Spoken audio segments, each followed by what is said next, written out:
Welcome back to Success Through Connections. This week I have a really awesome guest, and she's all the way from the United Kingdom. So while it's daytime for us here, it's nighttime for my guest. So I'm so glad that she was able to do this with us today. So today's guest is Tracey Currell, and I met Tracey virtually through a mutual connection of mine called his name is Jake. And he said, "You absolutely have to get to know Tracey. Y'all are going to love each other." And we have had several conversations since that time, and just I can't wait for you to meet her as well. So, my guest today, Tracey Currell, all the way from the United Kingdom.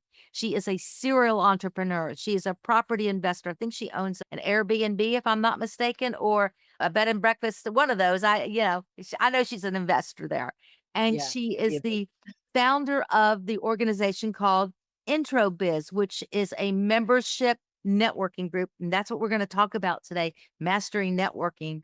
She's also a motivational speaker, and she's also she raises funds for charities. She has been a role model for the Welsh government. She loves empowering students and entrepreneurs of the future. I love that. I know she's doing some new things with that. And she has also created the Welch's no, largest business expo, and shared the stage with some pretty impressive people like Lord Alan Sugar, Grant Cardone, Marie Diamond from The Secret, and The Apprentice winner, Mark Wright, and Sharon Lichter, who she's all about the Napoleon Hill's Think and Grow Rich. I've had her on the show before. And she also has worked with, Sir Richard Branson. So that was pretty cool. And I know this is a fact. I've seen the pictures. I know Thank it's you, true. Zelda. I know it's true. I know that she has a big goal to impact and connect 1 million people in 5 years and turn that into a massive impact for the economy. So without further ado, I have Tracey here with us today. Welcome, Tracey. Ah, thank you so much for inviting me on, Zelda. Really appreciate you. I'm so glad you're here. And so I have some questions about your networking. We're all about, I've always said, you're not successful by yourself. You have to have connections. So when someone calls you, because I know you have a little thing, it's called the connection queen. When someone calls you the connection queen, does that mean to you? Well, what it actually means, and I actually shared a couple of weeks ago and last week when I was doing a talk for a load of students up in Leeds in England, I don't call myself that for ego purposes. It's more coming from a place of serving because obviously the Queen or the King, they serve their country. And I serve my clients and I connect my clients. But because I'm so passionate about connections and connecting good people together, that's why I just came up with the Connections Queen because, yes, it is a little bit of a slogan. B, it's a bit of, oh, people think, oh, the Connections Queen, I need to talk to her. So it's a great little conversation starter, if you will, but it's not coming from a place of ego. It's coming more from a place of serving. Well, that makes total sense because they're all about serving. The queen is about serving her subjects. So there you go. You're serving your clients. So, what about your upbringing really influenced you to want to connect with people today? Well, I grew up in the pub trade. So from the age of 12, my mother and father used to run British pubs. So I used to live upstairs in the pub and I used to come down into what was my living room, and it was a pub full of people. Oh, So, yeah, and it was great. I mean, don't get me wrong, we had a living room upstairs, and I yeah, used to yeah, sit yeah. obviously, but I always talk about how I come down into the pub, it was a bit like being in my living room, and it was a pub full of people. So, I was always surrounded by lots of people. I've always been a massive people person anyway, because having been an only child, my mum, when I was first born, my mum and dad wanted more children, but unfortunately, my mother had a slip disc and she wasn't allowed to have any more children because she could have been paralyzed. So she was having terrible trouble with her back, and they said, "You can only have your daughter. We wouldn't advise you having any more children." So my father didn't want her to suffer. So, but they always had lots of children round. Like my father used to pick my mum up from work when he was doing a night shift, and he'd obviously get up to look after me, and he'd pick her up in the afternoon, and there was a car full of children because I always wanted to be surrounded by lots of children, because I was, loved playing with them. So I've always been in the scenario of having lots of people around me. I used to do curry nights in my house many years ago when my husband was then going out to his annual meetings when he worked for the big company Diageo. So I always used to have friends round and used to make a big pot of curry. We all used to dance in the living room. So I was very sociable. Oh, yeah. And then it morphed into when I first went to my networking event, and I got networking wrong actually in the first 3 months. I was trying to sell to people, and obviously networking isn't about that. It's about getting to know, like, and trust. I didn't get any business for the first 3 months, but I did actually really enjoy it because I was meeting new people all the time, and I just absolutely fell in love with networking, hence I created my own business.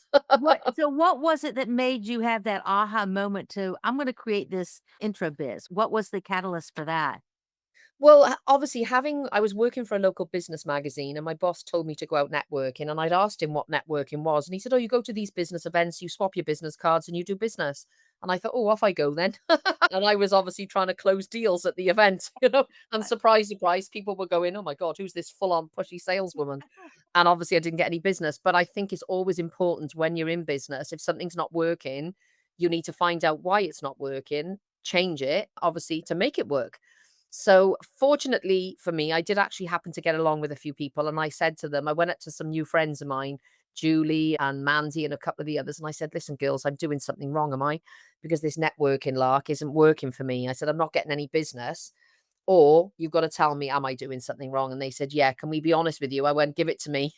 Because again, it's good to get constructive criticism, constructive feedback so that you can improve and grow. And they obviously told me that I was trying to sell to the room. I was trying to give it the hard sell to people. And it's not about that. It's obviously building relationships first. So the first 3 months of getting no business to then learning how to do it the right way. And it's being, finding out about others, showing an interest in them, asking lots of open ended questions about them, because networking is never about you, or your business is never about you. It's what you can do for you and your business can do for others.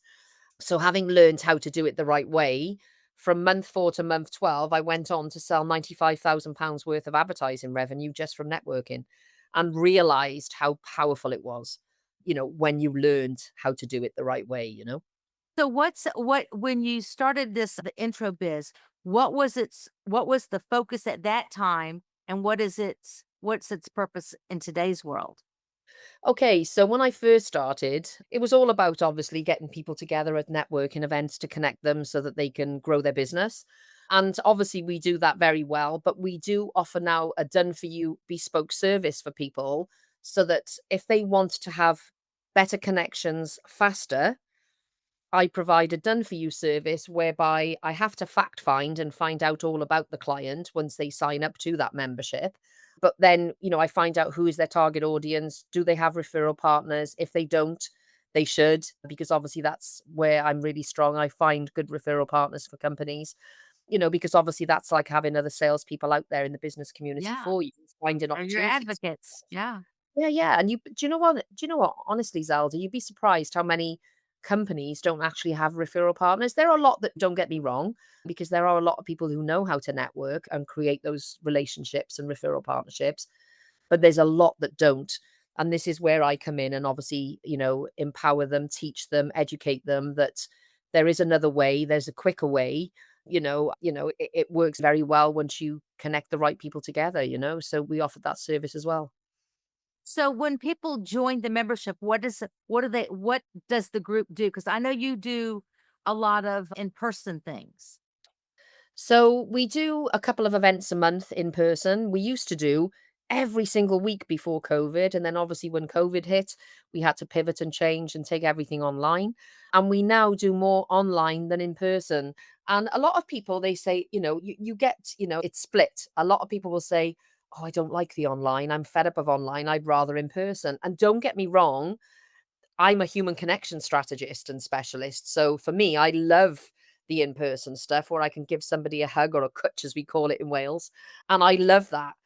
Meeting people in person is brilliant and it's the best way. However, what online does, it gives you more global reach. It saves you money. It saves you time.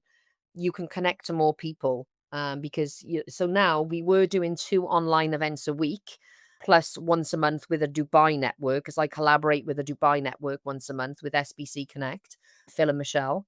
Lovely, lovely network over in Dubai. And we add value to each other's networks by coming online together and bringing our networks together, because I'm all about collaboration and I love to promote them as well. And I've actually introduced some of my clients to them because they've moved to Dubai and it just makes sense to join their network because obviously they do a lot of in-person events in Dubai. But we're actually doing 3 online events a week now. So starting from tomorrow, we are doing 4 p.m. on a Tuesday, 4 p.m. on a Wednesday, and 5 a.m., 9 a.m. on a Friday. Only 1 hour sessions, so we don't drag it out for hours. We call them the power hour. But the reason I'm doing Tuesdays, because we used to just do Wednesdays and Fridays, but we're doing Tuesdays because we're attracting Americans now to join our network. And because of the time zones, I wanted to make it so I had a new client I signed up from New York a couple of weeks ago because I was in New York recently on a human connection panel. And I said, right, let's do Tuesdays as well so that it gives them value that they won't just access one event a week because the 9 a.m. on a Friday is 4 a.m. their time. They can access 2 a week because most people would come once or twice a week. So if they know they can come twice a week, or even if they can't come on a Wednesday, they know they've got that session on a Tuesday, so they've got the choice of coming to one or coming to both. Or if Well, they're it's gonna crazy get enough. tricky when you start then getting people from the Midwest and from California, and their time zone is different, so, whoa, you might have to start recording them. But so you get these people, they join your organization, they have access to many people now to make these great connections. So and you've been doing this for many years. So I'm wondering, when people join these organizations, a lot of times, all of a sudden, they're there and they're paying, but then they go quiet. How do you keep them engaged so they don't disappear and become ghosts? Well, you've gotta I mean, obviously, you've gotta I always say touch and feel your clients every single week, not in the physical, but I mean, obviously, making sure keeping in contact with them on a regular basis, maybe connecting them to somebody or encouraging them to come to a masterclass, or if they want to host a masterclass, because if they go quiet, you do find that there will be people have got all good intentions of joining a network like they do when they join a fitness club to get to Yeah. lose weight. It's Yeah. very similar. "Oh, yeah, I'm gonna join the network," and then all of a sudden, we don't see them for weeks on end. Now, some clients, I will stipulate this, that networking is the long game. It's not a short-term win. So for those people who are listening that might think, "Oh, I'm gonna come, I'm gonna join you, and I'm gonna get thousands of pounds worth of business straight away," don't get me wrong, that can happen. I'm not saying it can't, because it can. However, it's more of a long-term strategy because IntroBiz and other networks are all about building relationships, and that takes time. I had a client who only joined a couple of months ago, and he was like, "I'm not getting any business yet." And I said, "Well, you might not get business yet because you've got to build your relationships first. So, this does happen where people think that they're going to get business straight away, and that's not always the case. So I like to manage people's expectations. So if you are thinking of going networking, don't necessarily think that you are going to get thousands of pounds worth of business straight away because it may not happen. That's And I say may not because obviously it could. My son joined an organization for networking and he says, "Okay, I'm going to give it a year." I go, "You might have to give it a couple years because people have to get to know you and it takes time. Like Yeah. you don't just become somebody's new best friend just because you met them." So, yeah. So, Yeah. do you see any trends in networking other than some are online and off? Are there other trends that you see in the networking or membership space? Well, I think the trend at the moment, I mean, obviously there's a lot of AI out there at the minute. And Mm, I do believe that AI can replace a lot of things, but I don't think it'll replace human connection because we yeah. all want that human connection. Don't get me wrong, I use AI in my business and I am continuing to, in fact, I've got an AI agent that's going to be inviting people to an online event, but it's a free online event for people to try. So the AI agent won't be selling to people, but it will be inviting people on as our guest for them to give them to have a taster session. But, so AI is obviously assisting with things like that. And I think there's a lot more networking going on now. Every man and his dog is doing networking events. So this is where I saw that things needed to change. I needed to offer different things. And I knew that it was happening, that it was starting to, more and more people were starting to put on their own networking events for their potential clients, for their clients, and, Yeah. and any social event that you go to, whether it's the races or the cricket or the rugby or the football, is all networking. Everybody's socializing for business. However, offering the done for you service that I offer, which is more of a bespoke service, that's one of the reasons why I did it, because everybody was doing things, and I wanted to do things differently because I like to stand out, I like to be different, but I also like to offer a good service, you know? So that's great. You have to be a little different. So, how do you see the I know I want to get into a little bit about I know you have a passion for speaking to youth and inspiring them. And I know you just did an event, so we want to hear about that. But I also want to hear if you can tell us a little bit about do you see the different generations networking differently? Like you've got your baby boomers, your Gen Zs, your Gen X, your millennials. Do they differ in how they network? Mm, obviously, a lot of young people, because of, during COVID, a lot of them couldn't go out. So there was a lot of lacking in confidence, which is one of the reasons I thought about doing youth biz. A lot of young people were conversing on their phones rather than having a conversation in person, Yeah. which can then create a lack of confidence with people. I don't think they network differently in the sense of when they do come, the young people that I've seen are very good actually, because when I did the talk in Leeds last week, it was a load of engineer students. Now, a lot of engineer students, they're quite technical, Yes. but boy, were they And great quiet? communicators. They weren't quiet? They were great communicators. Huh? Now, if I as a guess, I would have said, "Oh, they're gonna be really quiet, they're gonna be really introverted." They weren't. Ah, They were fabulous, and it was so lovely to see, and some of them were so savvy and so bubbly and enthusiastic. It was really awesome to see. So, I loved last week seeing that. So, I don't think that they network differently, but I do think that we need to encourage more young people to go out networking because there's not enough of them going out. You see a lot of young people saying, I'm looking for a job. Well, go and start talking to people. Go to networking events where there's company owners and directors and decision makers there because people buy people. And I think it's so important for young people to start going out there because I've met some of the most amazing people, as you've just mentioned, through networking, speaking to people, connecting with people. And I've created the most amazing opportunities, not just for myself, but for my clients. Because my strap line is IntroBiz, creating and connecting communities for global opportunities. That's what I want to do. But I want to change the game for young people to show them the way, to show them that the opportunities are out there are limitless, which so is why I'm going to be doing Youth Biz. I think that's wonderful because I've got younger children and I see my grandchildren and they're always on these devices. What advice would you give somebody who's not the youth, who's maybe the baby boomer, doesn't want to retire, or maybe they're retired, but they still want to get out there and meet people and mingle and do that? What kind of advice would you give for them? Well, I would say just go out there and start talking to people, show an interest in other people. Don't make it all about yourself. Ask lots of open-ended questions. Be curious about people, and but also realize that when you start a conversation, you don't know where that conversation is going to take you, but never ever judge a book by its cover. I always use the analogy. Remember the Pretty Woman film with Julia Roberts and Richard Gere?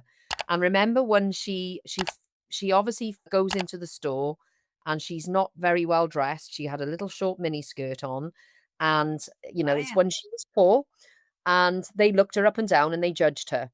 And what happened? She got the rich boyfriend, and a few months later, she goes back next door and spends all the money. And then when she takes her handbags into the store that made her feel uncomfortable, she went up to them and she went, "Big mistake, huge." And she showed her bags and walked out, and they were all like, "Oh my God," they were gobsmacked. Because never ever judge who you're talking to because you don't know the person you're talking to might be the next person that could be your business partner, your potential client, or it could be your next friendship. You just never ever know. And you also don't know who they know. So I always say this, look beyond somebody's eyes. Don't just look into their eyes where you're just taking them on face value. Think of who they may know and don't judge people or don't feel that they're not the right person for you because many times people have discarded me thinking that I only know when I first started, they said, "Oh, it's only, I don't want to talk to you. You only know small businesses." Well, little old me from Cardiff ended up on Necker Island, was networking with all these multimillionaires and billionaires that could have potentially been good for those people that How judged me. did you end up there and meeting all these millionaires and the Richard Bransons of the world? How did that happen? How that happened was I was asked to speak at a conference in Dublin. And I was on stage, and I'm a massive believer of the law of attraction, but I always believe that if there's something that you want in your life, and I said this to the students last week, make it happen for yourself and put it out there publicly, because then you're going to look like an idiot if you don't make it happen. So I actually shared that I wanted to go to Necker Island one day, and I was telling everybody about, we were talking about entrepreneurs, and I said, oh, one of my favorite entrepreneurs is Sir Richard Branson. I love what he stands for. I think he's very fun loving, but a very clever man, and he's very good at business. But obviously he's quite philanthropic, so he does a lot for charities, and I like that too. So I was sharing that one day I said to them, the audience, there was about 250 people in the room, and I said, I don't know when and I don't know how, but one day I'm going to go to Necker Island, I'm going to meet Sir Richard Branson, but I'm going to take clients for the experience. Because remember what I said, creating and connecting communities for global opportunities is never about me.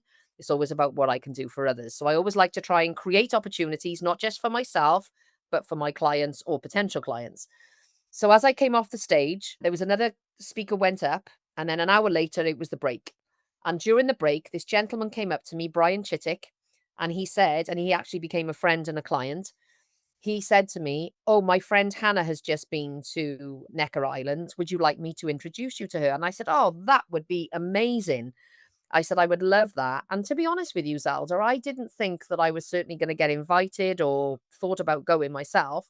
It was really only to find out, what did she learn from Richard? What were the conversations like? What was Necker like? What were the people like? What conversation did you have with Sir Richard, and did you learn anything from him? Those are the sorts of things that I was going to ask her. And don't get me wrong, I did ask that. But what came from that conversation was Hannah said, I love your energy and I'd love to work with you in some way. And I said, well, let's make something happen for us. So I knew she was a digital nomad. She was very good at marketing. And she said, well, I said, well, how about you come over and speak at one of my events and then sell a little marketing course that we can do together. And you can come and stay with me when you come back. And she said, oh, that'd be great. So I actually put her up on the stage. She sold 8 clients, a little course for the day. Or it was I think it was a 2-day course, because she came over and I said, well, don't pay to stay in a hotel because that'll eat into your profit. I said, come and stay with me. So that'll save you on your hotel bill. So she came and stayed with me. We got to know each other. She was only a young girl, but she was lovely, very good at what she did. And she said, oh, I'm going back to Necker, Tracy. I'd love it if you came. She said, I'd love for you to come. And I said, well, let's see if we can make it happen. So she introduced me to the Premier Live guys who put on the Necker Cup. It was a tennis tournament that they did every year, and got introduced to Trevor Short, and he invited us to go over there. So, it was quite a lot of money and it was a big investment to go, but I'm never the type of person that says, "Oh, I haven't got the money right now." I always think to myself, "What have I got to do? What have I got to sell? What have I got to hustle to get to where I want to go?" And I took 5 clients with me, and obviously I had money off my ticket because I sold 5 of the tickets. And me and my husband went, or my husband at the time, we're ex-husband now, but yeah, we went there and had a wonderful time. It was fabulous, really nice. And you met him there. Yeah, and off the back of going there, I got invited on his birthday bash on the Virgin Voyages, and it was supposed to have been in July 2022, and this was July 20. No, I tell a lie. It was supposed to be this was in December 2019, the Necker Cup experience, which I went to, and that's where I met him. And the following July was supposed to be July 2020 was supposed to be Richard's 70th birthday, and we were doing the event on his cruise ship then. But because COVID happened in the March, it got postponed until July 2022, because July 2021 there were still red flags in America, you probably remember. Oh, yeah. And yeah, so we couldn't go out in July 2021. So we ended up going in July 2022. And initially I sold 18 spots to come on the cruise, but because of COVID, a lot of people cancelled because they couldn't spend the money because they hadn't even had holidays with their family, so they couldn't justify it. So 9 of us went instead of 20 of us, So but it was still fabulous. it sounds fantastic. I mean, meeting some pretty famous people there. I'd be in awe. So Uh, you're expanding now to the US. What's your actual goal for the US market? well, very similar to the UK, because, times have been very tough out there. But, I always believe that when you network, whether it's locally or globally, there's opportunities everywhere. So I believe that I can help people globally. I love Americans anyway because I love America and I love visiting America, and I've been 3 times in the last 4 months. I started off in San Diego in March, and then in May, I went to LA and San Diego again, following up on the people that I'd met in March. And then I did New York in June last month. As I say, I was hosting a panel session at the creativity conference in Microsoft Garage, which was awesome in Soho in New York, which was great. So I've met a lot of people over the last few months, and obviously now some Americans are wanting to connect to me. They've joined my program, they've joined the community. So yeah, and I want to, not just teach young people in the UK, globally about networking skills. So if that takes me to America as well, happy days. It's Yeah. my one of my favorite countries. Like, I've been to England, but I've never been to where you are. You taught me In well. Wales. I've never been to Wales. I went to London, and that was yeah, that was it. I spent 2 months in Europe and quite a few weeks in London. So, but Amazing. let me ask you, if our audience wants to learn more about your membership, they want to learn more about you. How can they connect with you? You can either connect with me on LinkedIn, Facebook, or Instagram as Tracey Currell, Currew, or you can reach me on info@introbiz.co.uk. Okay, so there you go. That's how you reach Tracy. So, Tracy, we're just about out of time. I have one final question, my signature question that I ask everybody. So, the question is, can you share a story about an opportunity that presented itself to you because of a connection that you knew? One that you haven't told us. We already know about Okay. Sir for Richard Branson, so can't use that one. Yeah, sure. Well, I've met thousands of people over the years, but I met somebody called James, and he introduced me to another gentleman, and I ended up becoming a big ideas role model for Welsh government, which is quite, it's a great kudos to have, that you are part of Welsh government, that you are wanting to help and serve young people. So I obviously, because of an introduction, I ended up becoming a role model for young people. And now, years later, this is now what I want to do going forward. So it stood me in good stead, I think. And I think it probably planted a seed with me about creating youth biz, having done that from quite a few years ago, going into schools, teaching young people how to network. That's awesome. Well, thank you so much for your time, Tracy. So I know it's late at night. It's going to get dark there soon. Okay, dark. Thank you so much, Zelda. It's been lovely spending time with you. Thanks ever so much. And to our audience, I hope that you'll remember to subscribe to this channel and that success does not happen in isolation. It happens because of the connections that we have. So keep reaching out and keep making those connections. Till next week, this is Zelda with Success Through Connections.